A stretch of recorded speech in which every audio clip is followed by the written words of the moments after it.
नमस्कार बच्चों, एडुबिला point channel में आप सभी का स्वागत है। तो कैसे हैं आप सब? उम्मीद करता हूं कि आप सब अच्छे होंगे, स्वस्थ होंगे और आपकी पढ़ाई भी बहुत अच्छी चल रही होगी। तो चलिए शुरू करते हैं आज की वर्कशीट। और आज की वर्कशीट है क्लास 6 के साइंस की वर्कशीट नंबर 31। आज हम लोग पौधों को जानिए में जड़ को जानने वाले हैं। जड़ के बारे में आज हम अध्ययन करेंगे। तो जड़ क्या होता है, सबसे पहले हम इस चीज को देखते हैं। जड़, किसी पौधे में जड़ मिट्टी के अंदर उपस्थित होता है। आप पौधों के जड़ को देखे होंगे, जो मिट्टी के अंदर वाला, मान लीजिए ये पौधा हो गया और ये मिट्टी के अंदर वाला भाग हो गया, तो इसके अंदर जड़ होता है। पौधों में जड़ तंत्र दो प्रकार का होता है, मूसला जड़ एवं रेशेदार जड़। मूसला जड़ इस तरह का, आप गाजर वगैरह, गाजर मूली देखें तो मूसला जड़ हो गया। और अगर आप गेहूं वगैरह का पौधा देखिएगा, घास देखिएगा, तो उसमें इस तरह का जड़ होता है, तो यह रेशेदार जड़ कहलाता है। तो इस तरह से जड़ दो प्रकार का हो गया। अब कह रहा है कि खुले मैदान में जाइए, कुछ खरपतवार पौधों को मिट्टी से खोद कर निकालिए। जो घास के पौधे होते हैं उनको मिट्टी से खोद कर निकालिए। क्या घास आसानी से निकलती है? हाँ या नहीं में जवाब दीजिए। तो जब आप किसी खरपतवार को आप हाथ से खींचकर उसको निकालिएगा तो वो आसानी से नहीं निकलती है। आपने यदि नहीं कहा है तो आपने ठीक कहा, ये आसानी से नहीं निकलते। इसका अर्थ है कि जड़ें पौधों को मिट्टी से मजबूती से जकड़े रहती हैं। इन्हें मिट्टी में पौधों का स्थिरक कहा जाता है। जड़ें ही पौधों को स्थिर एक जगह रखती हैं। अगर जड़ पौधों को मिट्टी से बांध कर नहीं रखेगी तो हवा या पानी आने पर पौधे बहकर इधर उधर जा सकते हैं, या फिर पौधे, हो सकता है कि पौधे जिंदा ही न रहें।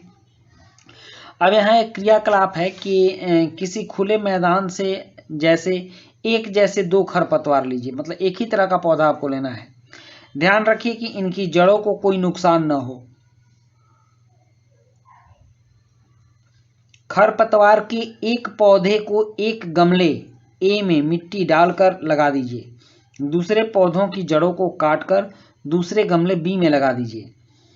इनमें नियमित रूप से जल, एक सप्ताह के बाद उनको देखिए, मतलब इनमें नियमित रूप से जल डालिए और एक सप्ताह के बाद देखिए क्या दोनों पौधे स्वस्थ हैं। दोनों पौधों में नियमित रूप से जल दिया गया, परंतु देखा गया कि कुछ पौधों की जड़ें नहीं थी।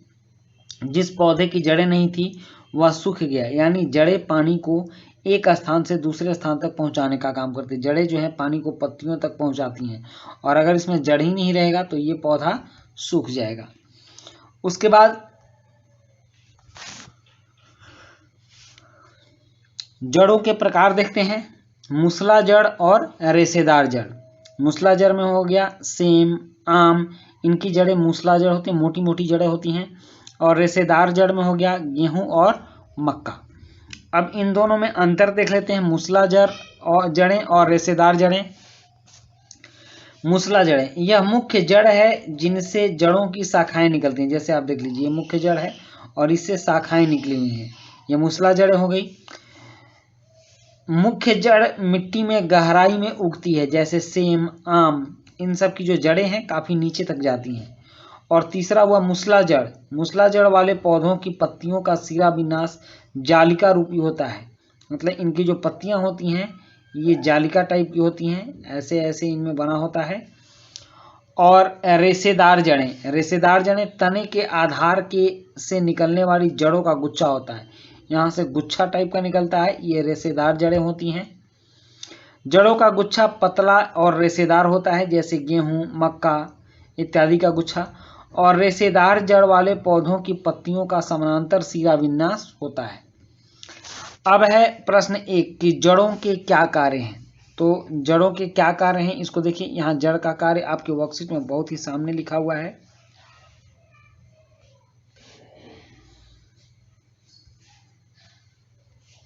देखिए, यहाँ से देखिए, जड़ें पौधों को मिट्टी से मजबूती से जकड़े रहती हैं। यह पहला कार्य हो गया, यह पहला प्रश्न का उत्तर हो गया। और इसी का दूसरा भाग है कि जड़ें, यहाँ से लिखिएगा, जड़ें पानी को एक स्थान से दूसरे स्थान तक पहुंचाने का काम करती है। मतलब यहाँ से यहाँ तक और फिर यहाँ से यहाँ तक लिखेंगे तो पहले प्रश्न का उत्तर हो जाएगा, प्रश्न 1 का उत्तर हो जाएगा। ठीक, अब है दूसरा प्रश्न। दूसरा प्रश्न है कि मूसला जड़ों और रेशेदार जड़ों में अंतर लिखिए। तो यहाँ देखिए, ये मूसला जड़ें और रेशेदार जड़ें, ये दूसरे प्रश्न का उत्तर हो जाएगा। इन दोनों पार्ट को आप लिख लेंगे तो इसका उत्तर बहुत ही अच्छा हो जाएगा।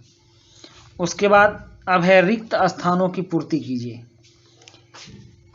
तीसरा का ए, किसी पौधे की जड़ मिट्टी के अंदर का मुख्य भाग है। यहाँ क्या होगा?